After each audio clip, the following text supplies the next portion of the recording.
Assalomu alaykum, hurmatli Nur Mebel obunachilar. Mana unda xohlasa, hop yana bir komplet qora panteramizdan qo'qonga olib kelib o'rnatdik. Hoji aka, xudo xohlasa ko'ngildagidek ekanmi? Yaxshi, juda zo'r, rahmat o'g'lim. Sog' bo'linglar. Juda chiroyli. Ko'nglimdagidek hammasi aytganimdek bo'libdi o'g'lim. Mana xudo xohlasa olib kelib o'rnatdik. Razmeri ham katta razmerda bo'lgan.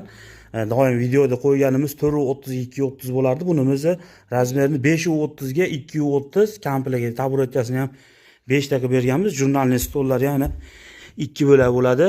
Hop, shu jurnalniyning razmeri 90 ga 380 bo'ladi. 380 ga eni 90 bo'ladi. Orqalari ham bir xil o'zini materialidan DPda yopilgan. Hop, ichlari 100% sasna, bir qarich tera yo'q chalashmagan. Pampers prujinalari ham to'liq qilib qo'yilgan. Xudo xolasa. Bonusiga 4 ta bolishi qo'shib berganmiz. O'ziga mos, xudo xolasa. Uyning ichiga ham o'ta go'zal holatda tushdi. Kimga shunaqa yaxshi mebellar kerak bo'lsa, telefon qilaverasizlar. Nur Mebel doim sizga yaxshisini ilinadi. Chiroyli qilib yetkazib, vodiy bo'ylab dastavkasini qilib olib kelib beramiz. Qolgan viloyatlarga kelishgan holatda. Shu vlogimizning narxi mana hoji ham o'zi ham hozir pulni berdi. 7 million so'mga qilib berdik. Chiroyli qilib olib kelib o'rnatib berdik. Telefon qilaverasizlar, xudo xolasa chiroyli qilib yetkazib o'rnatib beramiz.